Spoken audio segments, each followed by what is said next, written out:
आप सब? चलिए देखो हमने क्या क्या सीख लिया। हमने सीख लिया कि दो वेक्टर्स को कैसे ऐड किया जाता है। अगर हमें दो वेक्टर्स के मैग्नीट्यूड दे दिए जाएं, उनके बीच का एंगल दे दिया जाए, तो हम निकाल सकते हैं कि रिजल्टेंट वेक्टर का मैग्नीट्यूड कितना होगा और रिजल्टेंट वेक्टर ए वेक्टर के साथ में कितना एंगल बनाएगा। ये चीजें हमने सीखी है ना। तो बच्चों जो लोग इस चैनल पे नए हैं वो प्लीज पुराने जो वीडियोस है मेरे वेक्टर्स के उनको जरूर देखिए, क्योंकि आगे वाली चीजें आपको तभी समझ में आएगी जब पिछले वाले जो कॉन्सेप्ट्स हैं वो आपके एकदम क्लियर होंगे। और मैंने वीडियो के डिस्क्रिप्शन में एक पीडीएफ भी दे रखी है वेक्टर्स से रिलेटेड, तो जो भी चीजें मैं आपको पढ़ा रहा हूं वही चीजें आपको लिखी हुई फॉर्म में भी मिल जाएगी, है ना। तो लेक्चर को पूरा ध्यान से देखिए और जो भी पीडीएफ आपको प्रोवाइड कर रखी है मैंने उसको भी अच्छे से पढ़िए। और अगर ये स्टेप्स आप फॉलो करेंगे तो मैं गारंटी देता हूं वेक्टर्स में आपको भविष्य में कोई दिक्कत नहीं आएगी। चलिए बच्चों अब हम आगे बात कर लेते हैं। हमने सीख लिया था वेक्टर एडिशन। देखो हमने क्या सीख लिया था वो मैं आपको थोड़ा रिवाइज भी करा देता हूं। जैसे मैंने आपको ये बताया था कि ऐसे दो वेक्टर्स हैं, अगर ए वेक्टर और बी वेक्टर और इनके बीच का एंगल थीटा है, तो जो रिजल्टेंट वेक्टर होता है हमारा वो पैरेललोग्राम की डायगोनल से रिप्रेजेंट होगा। तो इस रिजल्टेंट वेक्टर का जो मैग्नीट्यूड होगा वो होगा root of a square plus B square plus 2ab cos theta, है ना। ये रिजल्टेंट वेक्टर का क्या हो गया? मैग्नीट्यूड हो गया। अच्छा अगर ये रिजल्टेंट वेक्टर ए वेक्टर के साथ अल्फा एंगल बना रहा है तो मैंने आपको क्या बताया था, टेन अल्फा की वैल्यू क्या होती है? b sin theta upon a plus b cos theta. ये हमारी किसकी वैल्यू हो गई? टेन अल्फा की वैल्यू हो गई। तो बिल्कुल बेसिक फॉर्मूला है, हमें ध्यान रखना है। चलिए और बात करते हैं बच्चों। अब हमें बात करनी है वेक्टर सप्रेक्शन की, है ना। तो ध्यान से देखिएगा, वेक्टर सप्रेक्शन की हम बात करते हैं। जैसे आप एक बात समझो, पहले वेक्टर सप्रेक्शन सीखने से पहले हमें क्या पता होना चाहिए? नेगेटिव वेक्टर पता होना चाहिए। नेगेटिव वेक्टर के बारे में मैंने पहले भी बताया था आपको। देखो समझो नेगेटिव वेक्टर क्या होता है। जैसे अगर ये वेक्टर है ए वेक्टर, तो ए वेक्टर का नेगेटिव वेक्टर कैसे बनाया जाएगा? ऐसे। और इसको किससे रिप्रेजेंट करेंगे? माइनस ए वेक्टर से, है ना। ए वेक्टर का नेगेटिव वेक्टर है माइनस ए वेक्टर, है ना। ये नेगेटिव वेक्टर इसका हमें क्या बताता है? ए वेक्टर का नेगेटिव वेक्टर वो वेक्टर होगा जिसका मैग्नीट्यूड किसके बराबर है? ए वेक्टर के बराबर है। अगर आप देखेंगे तो दोनों की लेंथ क्या है? सेम है। तो दोनों का मैग्नीट्यूड भी क्या है? सेम। ए वेक्टर का मैग्नीट्यूड ए है तो माइनस ए वेक्टर का मैग्नीट्यूड भी क्या है? ए है। लेकिन फर्क क्या है? फर्क है इनके डायरेक्शन में। अगर ए वेक्टर आई कैप की तरफ पॉइंट कर रहा है तो माइनस ए वेक्टर किधर पॉइंट करेगा? माइनस आई कैप की तरफ पॉइंट करेगा। अगर बी वेक्टर जे कैप की तरफ पॉइंट कर रहा है तो माइनस बी वेक्टर किधर पॉइंट करेगा? माइनस जे कैप की तरफ पॉइंट करेगा, है ना। तो ये बी वेक्टर का क्या हो गया? नेगेटिव वेक्टर हो गया। तो बिल्कुल बेसिक सी बात है, नेगेटिव वेक्टर वो आपको अच्छे से समझ में आनी चाहिए। चलिए अब हम बात करते हैं वेक्टर सप्रेक्शन की। देखिए जैसे मैं आपको बोलूं ये है हमारे पास ए वेक्टर और ये हमारे पास बी वेक्टर, और मान लीजिए इनके बीच का एंगल क्या है? थीटा है। इनके बीच का एंगल क्या हो गया? थीटा हो गया। अब मुझे बच्चों पता करना है ए वेक्टर माइनस बी वेक्टर। मुझे क्या पता करना है? ए वेक्टर माइनस बी वेक्टर क्या होगा, है ना। ए वेक्टर माइनस बी वेक्टर का मैग्नीट्यूड मुझे पता करना है। देखो अच्छा एक चीज मुझे बताओ, अगर ये बी वेक्टर है, अगर ये बी वेक्टर है तो ये वाला जो वेक्टर होगा ये कौन सा होगा? माइनस बी वेक्टर होगा, क्योंकि माइनस बी वेक्टर जो है वो बी वेक्टर के अपोजिट डायरेक्शन में होगा। तो अगर ये बी वेक्टर है तो ये क्या होगा? माइनस बी वेक्टर होगा। अच्छा अब एक चीज बताओ, ए वेक्टर और बी वेक्टर के बीच में एंगल है थीटा, तो ए वेक्टर और माइनस बी वेक्टर के बीच में एंगल कितना होगा? 180 माइनस थीटा, है ना। ए वेक्टर और माइनस बी वेक्टर के बीच का एंगल हो गया 180 माइनस थीटा। अच्छा अब एक बात समझो आप, मुझे क्या पता करना है? ए वेक्टर माइनस बी वेक्टर पता करना है। मुझे क्या पता करना है? ए वेक्टर माइनस बी वेक्टर। तो देखो मैं कैसे लिख लेता हूं, देखो समझो बात को। अच्छा ये हमारा ए वेक्टर है, ये हमारा माइनस बी वेक्टर है, तो मैं देखो कैसे लिख सकता हूं, ए वेक्टर माइनस बी वेक्टर का रिजल्टेंट मान लो क्या है, सी वेक्टर है। ए वेक्टर और माइनस बी वेक्टर का रिजल्टेंट क्या है, सी वेक्टर। तो मैं सी वेक्टर को देखो कैसे लिख सकता हूं, ऐसे लिख सकता हूं, देखो A vector plus minus B vector, ऐसे लिख सकते हैं हम सी वेक्टर को, कि सी वेक्टर की वैल्यू किसके बराबर होगी, A vector plus minus B vector. तो वेक्टर सप्रेक्शन बच्चों आप समझो कोई नई चीज नहीं है, आपको बस क्या करना है, ए वेक्टर के साथ माइनस बी वेक्टर जोड़ देना है। अगर आपको ए वेक्टर माइनस बी वेक्टर पता करना है तो उसके लिए कोई नया मेथड, कोई नई स्ट्रेटेजी नहीं है, आपको सिर्फ क्या करना है, ए वेक्टर के साथ में माइनस बी वेक्टर क्या कर देना है, जोड़ देना है, और जोड़ना में आता है। अब समझो बात को, ये आपका ए वेक्टर, ये माइनस बी वेक्टर, तो बताओ इन दोनों का जो रिजल्टेंट होगा वो ऐसा आएगा। ये हमारा कौन सा वेक्टर हो जाएगा, सी वेक्टर हो जाएगा। ये हमारा कौन सा वेक्टर हो गया, सी वेक्टर हो गया। अच्छा बताओ सी वेक्टर का मैग्नीट्यूड क्या होगा, सी वेक्टर का मैग्नीट्यूड क्या होगा, बताओ कैसे लिखूंगा सी वेक्टर का मैग्नीट्यूड। देखो ए वेक्टर और माइनस बी वेक्टर क्या लिखा जाएगा, देखो ए स्क्वायर प्लस बी स्क्वायर। देखो इसका मैग्नीट्यूड ए है, इसका मैग्नीट्यूड क्या है, बी। इनके बीच में एंगल कितना है, 180 माइनस थीटा।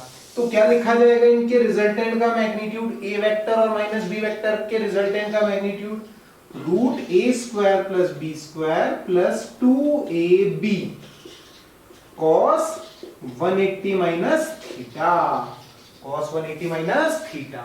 तो आप एक बात समझो, जब आप A vector plus B vector का मैग्नीट्यूड निकाल रहे थे तो आपने क्या लिखा था, A vector plus B vector का मैग्नीट्यूड आपने क्या लिखा था, root A square plus B square plus 2ab cos theta लिखा था।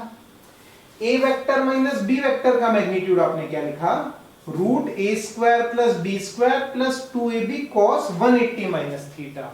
बस इसका फर्क आ जाएगा, जब आप ए वेक्टर और बी वेक्टर का मैग्नीट्यूड निकाल रहे हो तो यहां थीटा आएगा, और जब आप ए वेक्टर और माइनस बी वेक्टर का मैग्नीट्यूड निकाल रहे हो तो एंगल कितना हो जाएगा, 180 माइनस थीटा हो जाएगा।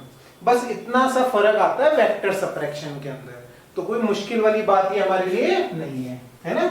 और इसको मैं ऐसे भी लिख सकता हूं, ये किसका मैग्नीट्यूड हो गया, ए वेक्टर माइनस बी वेक्टर का मैग्नीट्यूड हो गया। बिल्कुल सिंपल है ना, ज्यादा कोई परेशान होने की जरूरत नहीं है। आपको वेक्टर एडिशन आता है तो वेक्टर सप्रेक्शन कोई नई चीज नहीं है आपके लिए, आपको बस ए वेक्टर के साथ क्या जोड़ देना है, माइनस बी वेक्टर जोड़ देना है, ठीक है। अच्छा और सिंपल सिंपल सी बातें करते हैं, देखो छोटे छोटे सवाल करते हैं हम इस पे। जैसे मैं आपको बोल दूं कि ए वेक्टर की वैल्यू है 2i cap plus 6j cap plus 5k cap, और बी वेक्टर की वैल्यू है i cap plus j cap minus k cap, और मैं आपसे बोलूं फाइंड ए वेक्टर माइनस बी वेक्टर, ए वेक्टर माइनस बी वेक्टर। बहुत ही सिंपल है, क्या करना है, इसमें से इसको माइनस कर देना है, तो इसके आई वाले में से इसके आई वाले को, इसके जे वाले में से इसके जे वाले को, और के वाले में से के वाले को। बताओ क्या आएगा, बताओ ए वेक्टर माइनस बी वेक्टर का मैग्नीट्यूड। सब सॉल्व करेंगे, बहुत ही आसान है। माइनस करो 2i cap minus i cap 6j cap minus j cap plus 5j cap, और ये कितना आ जाएगा, प्लस 6k कैप। ये आंसर हो गया हमारा। देखो कितना सिंपल है वेक्टर सप्रेक्शन, है ना, घबराने की कोई जरूरत नहीं है हमें इसमें। अच्छा एक चीज और आपसे पूछ लेता हूं, अगर मैं आपसे पूछूं कि जो सी वेक्टर है, C vector is basically A vector minus B vector, और ये सी वेक्टर जो है वो मान लो इसके साथ अल्फा एंगल बना रहा है, तो मैं टेन अल्फा की वैल्यू क्या लिखूंगा, टेन अल्फा बिल्कुल वैसे ही देखो जैसे लिखते थे अपन। टेन अल्फा क्या लिखा जाएगा, B sine 180 minus theta upon A plus B cos 180 minus theta, है ना। बिल्कुल वैसे लिखना है जैसे आप ए वेक्टर और बी वेक्टर में रिजल्टेंट का ए वेक्टर के साथ एंगल लिखते थे, वैसे ही A vector minus B vector में रिजल्टेंट का ए वेक्टर के साथ एंगल ऐसे आप लिख दोगे, है ना। तो बड़े बच्चों बड़ी सिंपल सिंपल सी बात है, कोई घबराने वाली बात इसमें नहीं है ना। चलिए और सवाल करते हैं, देखो ठीक है। चलिए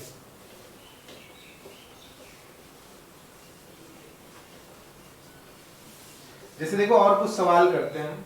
जैसे मान लो मैं आपसे बोलूं कि ऐसे ए वेक्टर है ना, ए वेक्टर का मैग्नीट्यूड है 10, ए वेक्टर का मैग्नीट्यूड क्या हो गया 10 हो गया है ना, और ये हमारा बी वेक्टर है, ये हमारा बी वेक्टर का मैग्नीट्यूड है 5, और मान लो ये वाला एंगल कितना है 120 डिग्री है, ये वाला एंगल कितना है 120 डिग्री है।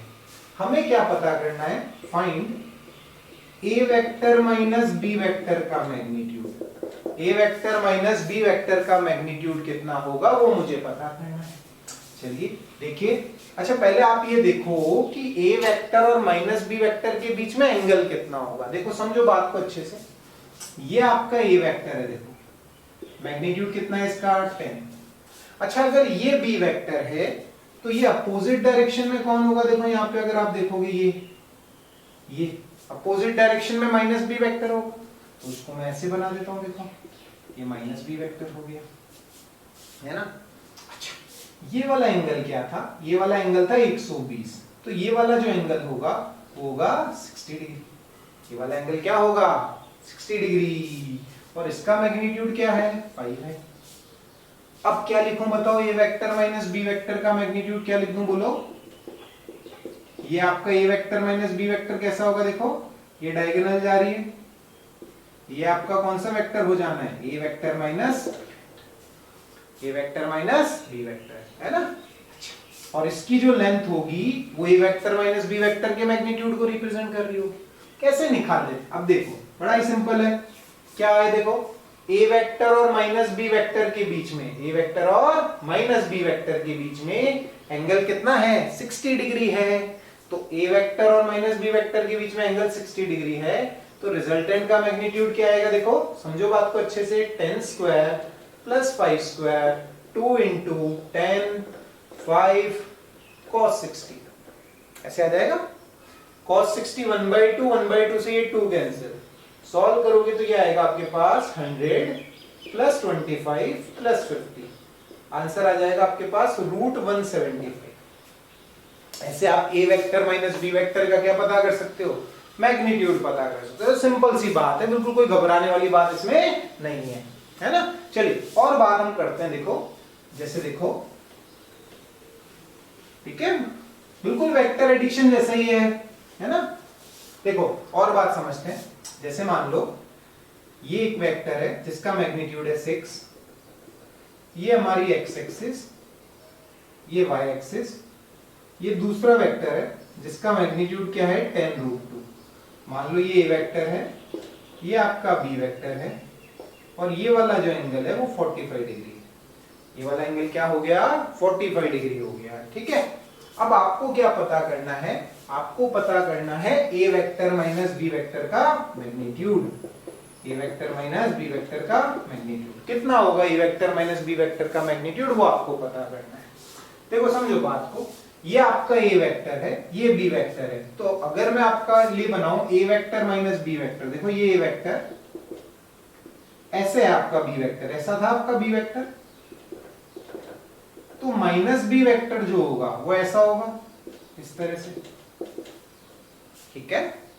और अगर ये वाला एंगल 45 है, ये 45 है, तो ये वाला एंगल भी कितना होना है 45 होना है।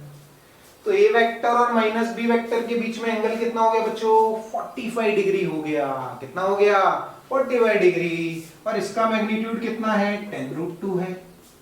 अब निकाल दो ए वेक्टर माइनस बी वेक्टर का मैग्नीट्यूड, बोलो सब बोलेंगे, सबको समझ आना चाहिए, क्या आएगा बताओ। ए वेक्टर का मैग्नीट्यूड कितना दे रखा है 6, क्या कर दूं देखो √6 का स्क्वायर प्लस 10√2 का स्क्वायर प्लस 2ab cos 45। ए वेक्टर और माइनस बी वेक्टर के बीच में एंगल कितना है 45 डिग्री है, तो हमें ए वेक्टर और माइनस बी वेक्टर को तो जोड़ना है, तो ऐसे जोड़ देते हैं। देखो क्या आता है, ये आएगा आपके पास 36 प्लस 200 1/√2 कैंसिल हो जाएगा, ये आ जाएगा आपके पास 120, तो कितना हो गया ये 320 प्लस 36, ये आ जाएगा आपके पास में √356। तो बड़ा ही सिंपल है, ऐसा कोई मुश्किल नहीं है इसमें, है ना। अच्छा एक चीज और बताओ, अगर मैं आपसे बोलूं कि रिजल्टेंट का ए वेक्टर के साथ में एंगल कितना होगा। देखो रिजल्टेंट का ये ऐसे रिजल्टेंट होगा आपका, ये आपका A vector minus B vector, इसका ए वेक्टर के साथ में एंगल मान लो कितना है, अल्फा है। तो टेन अल्फा की वैल्यू आप क्या लिखोगे, टेन अल्फा आप लिखोगे B sine theta upon A plus B cos theta, B sine theta upon A plus B cos theta. तो बोलो टेन अल्फा कितना आएगा मेरे बच्चों, 10 प्लस 6 प्लस 10, सही है। साइन 45 की वैल्यू 1/√2, cos 45 इज 1/√2, सॉल्व करने पे 10/16, तो 10 अल्फा बच्चों कितना आया, 5/8 आ गया। 10 अल्फा आ गया 5/8। अब देखो एक चीज और समझो, इसी सवाल को मैं आपको रिजॉल्व करने वाले मेथड से भी करवाता हूं, है ना। मैंने आपको कहा था triangle law, parallelogram law, resolve करना, ये सब एक ही मेथड है। जिससे आपको अच्छा लगे आप उस तरीके से सवाल को कर सकते हैं। समझो बात को, मैं रिजॉल्व करके करता हूं। देखो ये 10√2 है, ये ए वेक्टर है, देखो ये हमारा ए वेक्टर है, ये हमारा क्या है, माइनस बी वेक्टर है। 10√2 एक्स एक्सिस वाई एक्सिस, है ना, ये वाई एक्सिस हो गई हमारी। अच्छा रिजॉल्व करते हैं, देखो उसको, ये एंगल कितना है, 45 डिग्री है। इस 10√2 का इधर कंपोनेंट, 10√2 का इधर कंपोनेंट कितना आएगा, देखो 10 आएगा, और इस 10√2 का इधर कंपोनेंट ये भी कितना हो जाएगा, 10 हो जाएगा। समझिएगा बात को अच्छे से, है ना। आप चाहे तो मैं एक नया डायग्राम बना देता हूं, देखो आपके लिए। जैसे अगर आप देखोगे तो ये 6 था, ये हमारा 10√2 था। अगर हम कंपोनेंट्स करें, देखिए इसके, अगर मैं कंपोनेंट करूं तो इधर कितना हो जाएगा 6, और 10√2 के आप कंपोनेंट करोगे तो 10 इधर आएगा और 10 इधर आएगा। ये आपकी एक्स एक्सिस, ये वाई एक्सिस। समझिएगा बात को अच्छे से, मैं आपको इसी सवाल को रिजॉल्व करने वाले मेथड से करवा रहा हूं। तो देखो मैंने क्या किया, इस 10√2 के दो कंपोनेंट्स कर दिए। इस 10√2 का इधर 10√2 cos 45, 10√2 sin 45, है ना। उम्मीद करता हूं सबको समझ में आ रहा होगा कंपोनेंट करना। जिधर थीटा होता है, जिधर थीटा होता है उधर कौन सा कंपोनेंट होता है, cos कंपोनेंट। तो 10√2 cos 45, 10√2 sin 45, तो 10 इधर 10 नीचे, ऐसा हुआ। बहुत बढ़िया, अच्छे निकाले, समझो समझो समझो। अब मुझे रिजल्टेंट का मैग्नीट्यूड निकालना है। अब मुझे रिजल्टेंट का क्या निकालना है, मैग्नीट्यूड निकालना है। तो मैं कैसे निकालूंगा, समझो रिजल्टेंट का मैग्नीट्यूड कितना आता है, ये कितना हो गया, 6 हो गया। अच्छा अब देखिए रिजल्टेंट का मैग्नीट्यूड कितना आता है, समझिएगा ध्यान से। तो ये हो जाएगा 10 का स्क्वायर, है ना। तो अगर आप देखेंगे तो ये कितना आता है, देखो रिजल्टेंट आपका ये आ जाएगा आपके पास में रूट, ये 256 प्लस 100, तो कितना आ गया, रूट 356। वही आंसर है, देखिए यहां भी रूट 356 आ रहा है, यहां भी क्या आ रहा है, रूट 356 ही आ रहा है। अच्छा, और अगर ये आपका, ये कौन सा वेक्टर है आपका बच्चों, ए वेक्टर है, इस डायरेक्शन में ये ए वेक्टर। अब अगर मैं रिजल्टेंट का इसके साथ एंगल निकालूं, यही वाला एंगल है अल्फा, देखो ये वाला एंगल है अल्फा, तो 10 अल्फा क्या लिखूंगा, देखो मैं 10 अल्फा परपेंडिकुलर बाय बेस, ये कितना है 10 है, ये कितना है 16, तो 10 अल्फा क्या लिखूंगा 10/16, तो 10 अल्फा कितना हो गया 5/8 हो गया। देखो वहां भी 10 अल्फा कितना आ रहा है आपका 5/8 आ रहा है। तो दोनों में से जो मेथड आपको सही लगे, आपको फॉर्मूला वाला मेथड इजी लग रहा है फॉर्मूले वाले से कर लो, रिजॉल्व करने वाला मेथड आपको सिंपल लग रहा है रिजॉल्व करने वाले से कर लो। तो किसी भी मेथड से आप कर सकते हो, है ना, घबराने वाली कोई बात नहीं है, बिल्कुल सिंपल सिंपल से सवाल है ना। चलिए देखिए और सवाल मैं आपको करवाता हूं, ठीक है। तो इन चीजों को साथ साथ बच्चों हमें नोट भी करते जाना है कॉपी के अंदर। ऐसा नहीं बस हमने वीडियो देख लिया और एक बार भूल गए इनको देख के, है ना। साथ साथ आप इन सवालों को नोट भी करते जाइए, ताकि आपका साथ साथ रिवीजन भी होता जाए, सीखते जाएं आप चीजों को। देखो एक सवाल और करवाता हूं बच्चों मैं आपको, जैसे मान लो मैं आपसे कहूं, ये मान लो एक वेक्टर है हमारा 10√2 45 डिग्री के एंगल पे, दूसरा है मान लो ये 10 न्यूटन 37 डिग्री के एंगल पे, है ना। इसको आप ए वेक्टर बोल दो, इसको आप बी वेक्टर बोल दो, है ना। आपको क्या पता करना है, फाइंड ए वेक्टर माइनस बी वेक्टर, ए वेक्टर माइनस बी वेक्टर का मैग्नीट्यूड या पूरा वेक्टर पता कर दो आप, है ना। ए वेक्टर माइनस बी वेक्टर पता करना है आपको। चलो करते हैं, देखो। अच्छा, अब बच्चों एक बात आप समझो, यहां पे देखो, ये बी वेक्टर है, तो ये वाला जो होगा, ये वाला अपोजिट डायरेक्शन में, ये माइनस बी वेक्टर हो जाएगा। समझेगा बात को अच्छे से। ये अगर बी वेक्टर है तो अपोजिट डायरेक्शन में क्या होगा, माइनस बी वेक्टर। और ये 37 है, ये एंगल 53 होगा, तो ये एंगल भी कितना होगा, 53 होगा। तो अगर आप देखेंगे तो ए वेक्टर और माइनस बी वेक्टर के बीच में एंगल कितना हो गया, 53 प्लस 45, 53 प्लस 45 कितना हुआ सोचो, 53 प्लस 45 हो गया हमारा 98। सही किया ना मैंने, 53 प्लस 45, हाँ 98। सोचो ए वेक्टर और माइनस बी वेक्टर के बीच में एंगल आ गया 98 डिग्री। अगर आप फॉर्मूले से करोगे तो कैसे करोगे आप, root A square plus B square plus 2ab cos 98 degree, cos 98 degree की वैल्यू आपको निकालनी पड़ेगी। सवाल मुश्किल हो जाएगा, देखिए अगर आप फॉर्मूले से करेंगे इस सवाल को तो इसको करने का आसान तरीका बच्चों क्या है, आप रिजॉल्व करो। आप क्या करो, रिजॉल्व करो। रिजॉल्व करने से आसान हो जाएगा सवाल। देखो कैसे रिजॉल्व करोगे बच्चों, आप देखो ध्यान से, ये 10 रूट 2 है, 10 रूट 2 है तो 10 रूट 2 का 10 इधर आएगा कंपोनेंट और 10 ऊपर आएगा, है ना। 10 रूट 2 cos 45, 10 रूट 2 sin 45, 10 इधर 10 इधर, है ना। अच्छा बताओ, ये 10 न्यूटन, तो इस 10 का इधर 10 cos 37, 10 cos 37 कितना होगा बच्चों, 8।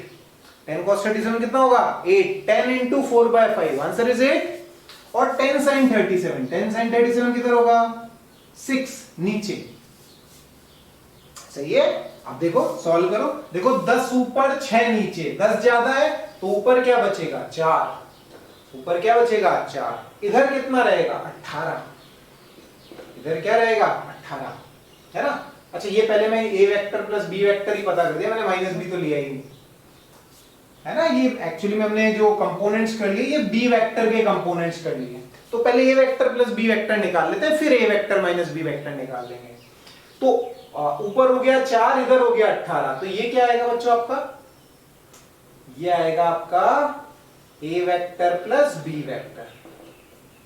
तो क्या आएगा बताओ, इसका मैग्नीट्यूड बोलो, A vector plus B vector का मैग्नीट्यूड क्या हो जाएगा बच्चों, बताओ बताओ बताओ। ये हो जाएगा रूट ऑफ 18 का स्क्वायर प्लस 4 का स्क्वायर। कितना हुआ ये हो गया आपका रूट 340, रूट 340। ये ए वेक्टर प्लस बी वेक्टर का magnitude. A vector minus B vector का निकालो, देखो कैसे निकालोगे, समझो बात को। कैसे करूं बताओ, ये आपका ए वेक्टर है, कितने एंगल पर है, 45 डिग्री पर है। ये आपका क्या हो जाएगा बच्चों, ये आपका हो जाएगा minus B vector, minus B vector, है ना। अच्छा माइनस, ये क्या था आपका, ये ऐसे था, देखो b vector minus B vector opposite हुआ। ये एंगल था 37, तो ये वाला एंगल भी कितना होगा, ये 37 था तो ये भी 37 होगा। तो ये कितना, इसको लिख दो आप 37 डिग्री। मैग्नीट्यूड कितना है इसका, 10 है। अब आप कंपोनेंट्स करो, अब आप क्या करो, कंपोनेंट्स करो। देखो ये 10 था, ये कितना है 10 रूट 2, तो 10 रूट 2 का इधर कंपोनेंट 10, ऊपर भी कंपोनेंट 10। माइनस बी वेक्टर का देखो 10 cos 37, इधर कितना 8, ऊपर कितना 6, ऊपर कितना 6। 10 इधर 8 इधर, इधर कितना हो गया 2 हो गया। और ऊपर ऊपर कितना हो गया 16 हो गया। अब इनका जो रिजल्टेंट होगा वही ए वेक्टर माइनस बी वेक्टर होगा। वही क्या होगा बच्चों, हमारा ए वेक्टर माइनस बी वेक्टर होगा। तो बताओ ए वेक्टर माइनस बी वेक्टर का मैग्नीट्यूड कितना आया, ये आया रूट ऑफ 16 का स्क्वायर प्लस 2 का स्क्वायर। कितना आया देखो, ये आ जाएगा आपके पास 264, नहीं हाँ सही है, 2 का स्क्वायर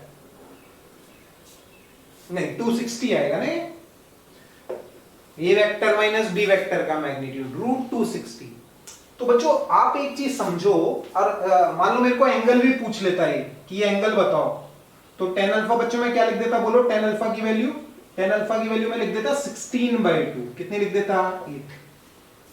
तो अब एक बात समझो, रिजॉल्व करने वाले मेथड से हमारा सवाल क्या बन गया, आसान बन गया।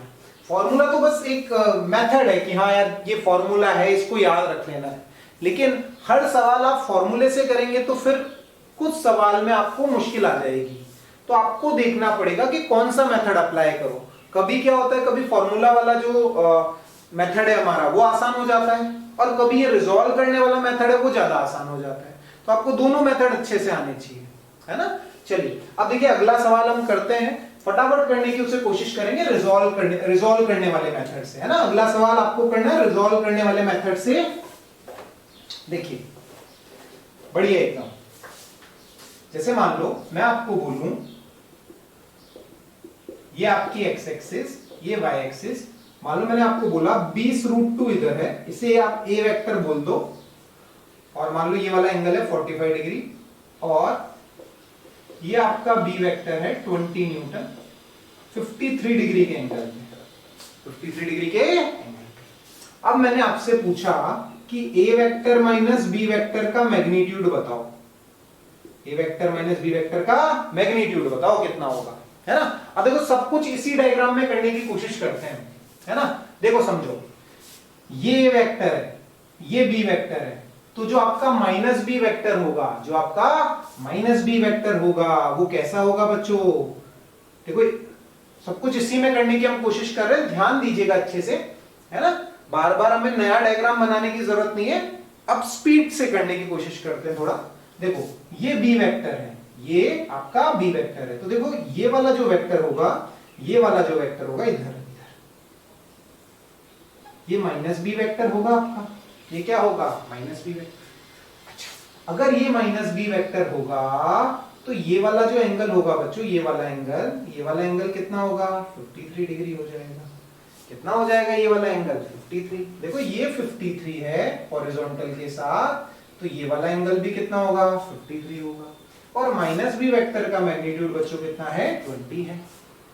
अब आप कंपोनेंट्स कर दो, देखो ए वेक्टर ये रहा, माइनस बी वेक्टर ये रहा, ए वेक्टर ये वाला एंगल कितना है 45। तो अगर आप ए वेक्टर के लिए देखोगे ये 20√2, और ये वाला एंगल यहां से लेके यहां तक का एंगल ये है 45। ध्यान से देखो ये एंगल 45 है, ये वाला एंगल 53 है, तो 20√2 और ये वाला एंगल 45 डिग्री, तो बोलो इधर कंपोनेंट कितना आ गया 20, इधर भी कंपोनेंट कितना आ गया 20, है ना।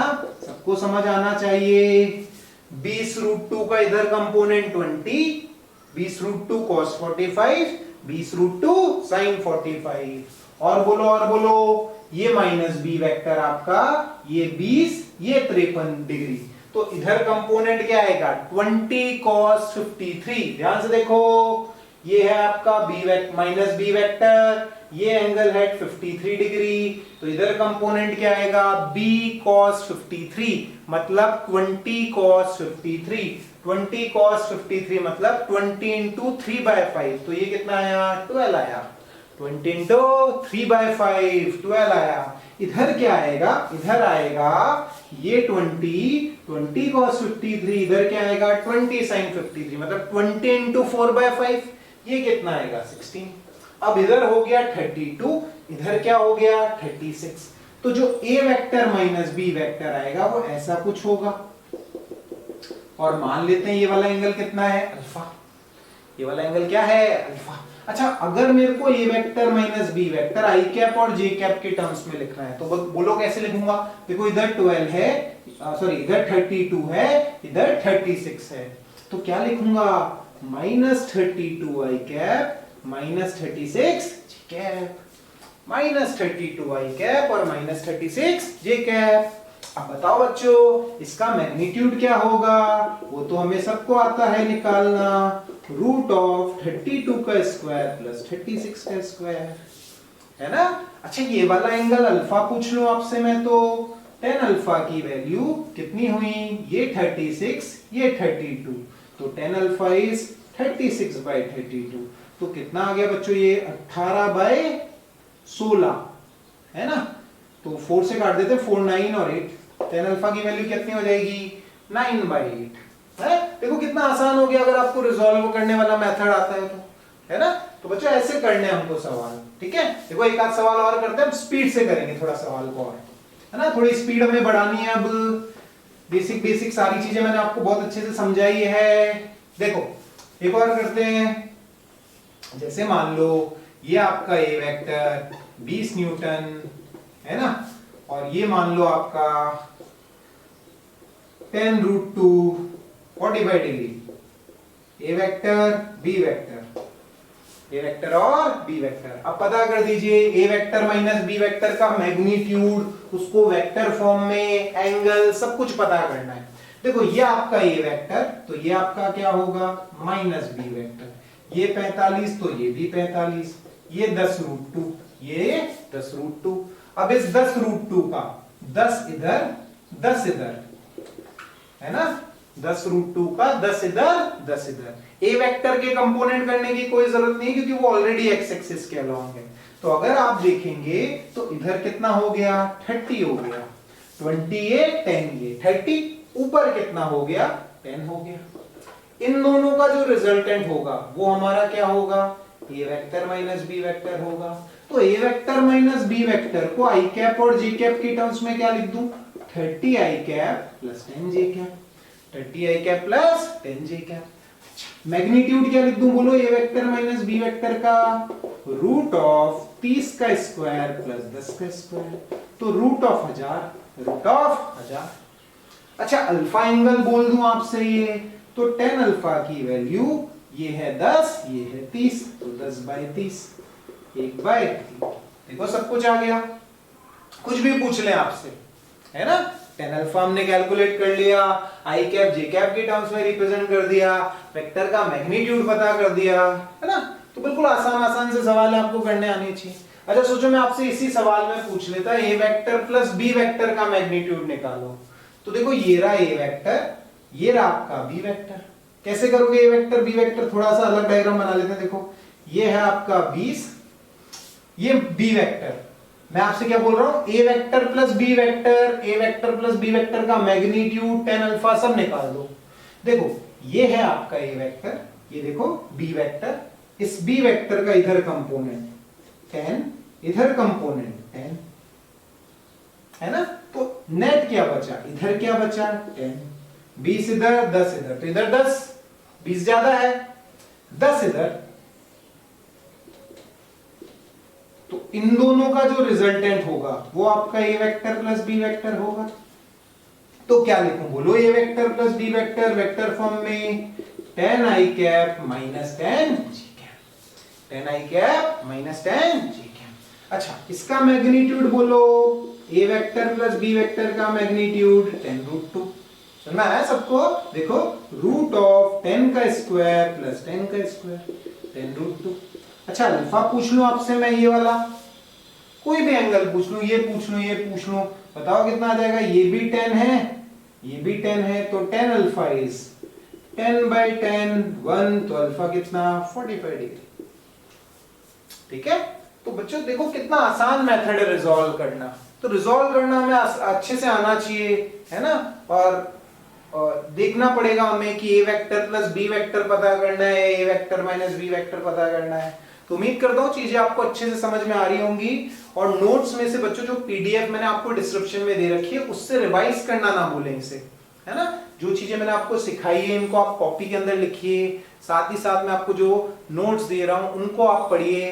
तो मैं गारंटी से आपको कहता हूँ अगर आपने लेसन अच्छे से देखे हैं, पीडीएफ मेरी अच्छे से पढ़ी है, तो वेक्टर में आपको आगे कोई दिक्कत नहीं आएगी। किसी भी बुक से आप क्वेश्चंस ट्राई कीजिए, सारे क्वेश्चंस होंगे आपसे।